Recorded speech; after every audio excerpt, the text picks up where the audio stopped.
শত আনন্দের মাঝেও এবার রায়ের আনন্দের মধ্যে হঠাৎ করেই ভাটা পড়ে গেল দাদাভাইয়ের জন্য। হ্যাঁ বন্ধুরা, ভিডিওতে লাইক দিয়ে দেখতে থাকুন। যে মুহূর্তে কিনা রায়ের স্বাদের অনুষ্ঠান শুরু হয়ে যায়, ঠিক সেই মুহূর্তে রায় দুম করেই বলতে থাকে যে মা, আমি কিন্তু বড্ড বেশি তোমার বড় ছেলের উপরে এবার অভিমান করব, কারণ তোমার বড় ছেলে আমাকে কথা দিয়ে গিয়েছিল যে ও আমার স্বাদের অনুষ্ঠান শুরু হওয়ার আগেই ও এখানে চলে আসবে এবং ও শুরু থেকে শেষ পর্যন্ত আমার সঙ্গে থাকবে, কিন্তু ও সেই কথাটা দিয়েও কিন্তু রাখতে পারলো না। তাহলে নিশ্চয়ই তুমি বুঝতে পারছো যে এবার কিন্তু আমি দাদাভাইয়ের উপরে খুব করে রাগ করবো এবং তুমি কিন্তু কোনোভাবে আমাকে বাধা দিবে না।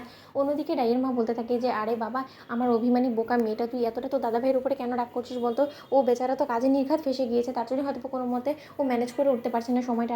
আর তাছাড়া আজকাল রাস্তায় যে পরিমাণে ট্রাফিক হয়, হয়তো বা সেই ট্রাফিক জ্যাম ঠেলতে ঠেলতেই হয়তো ওর দেরি হয়ে যাচ্ছে। তো ওসব নিয়ে তো মাথা ঘামাস না। তার থেকে বড় কথা, তোর দাদাভাইয়ের আশা দিয়ে তো কথা, তাই না?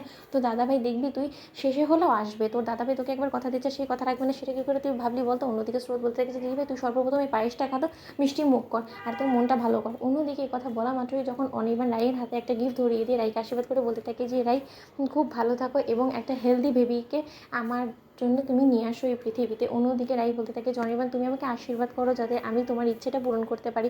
অন্যদিকে অনির্বাণের দেওয়া গিফটটা রাই খোলামাত্র চমকে ওঠে এবং বলতে থাকে যে অনির্বাণ, এত এক্সপেন্সিভ গিফট দেওয়ার কী ছিল বলো তো? তুমি খুশি হয়ে আমাকে যা দিতে সেটাই আমি অ্যাকসেপ্ট করতাম। অন্যদিকে অনির্বাণ বলতে থাকে যে হাজারো আমার সন্তানের মা হতে চলেছো তুমি, তাই তোমাকে স্পেশাল ফিল করানোর জন্য তোমাকে আমি গিফট দেবো না, তাহলে কাকে দেবো বলো তো? একমাত্র বউ বলে কথা। অন্যদিকে সার্থক বলতে থাকে যে কেন অনির্বাণ দা, 2-4টে বিয়ে করার কি ইচ্ছে আছে নাকি বলো তো? তাহলে বললে যে একমাত্র বউ বলে কথা। অন্যদিকে সকালে হাসাহাসি করতে থাকে। অন্যদিকে যখন স্রোত রাইকে পায়েস খাওয়াতে চায়, ঠিক সেই মুহূর্তে রাই নীলাঞ্জনের কথা মনে করে বলতে থাকে যে এই পায়েসটা নীলু কতটা স্বাদ করে খেত সেটা তো আর কারো জানতে বাকি নেই, তাই না মা? অন্যদিকে রাই বলতে থাকে যে মা, আমি ভাবিও নি যে তুমি নীলাঞ্জনার অনুপস্থিতিতে তুমি এই পায়েসটা বানাবে। অন্যদিকে রাইয়ের মা বলতে থাকে যে কেন বানাবো না? ওই পোড়ামুখির জন্য আমি তোর ইচ্ছেগুলোকে অসম্পূর্ণ কেন করবো বলতো? যে চলে গেছে সে চলে গেছে, তাকে আর আমি আমার জীবনে মনে রাখতে চাই না এবং তার কোনো স্মৃতি আমার মনে এখন আর নেই। আমি সব কিছু বিসর্জন দিয়ে দিয়েছি। রাই, তুই ওর কথা মনে করে নিজের দিনটাকে খারাপ করিস না।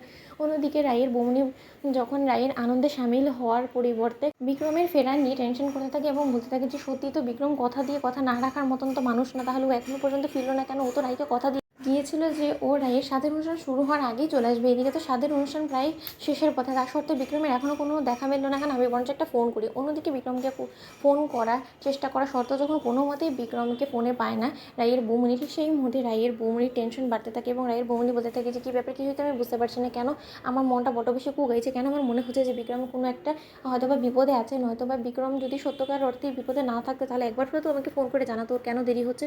ও সেটা অবধি আমাকে জানালো না, তাহলে কি ওকে ওর কোনো সাংঘাতিক কোনো বিপদ হয়েছে নাকি? এখন আমি কথাটা কাকে বলবো?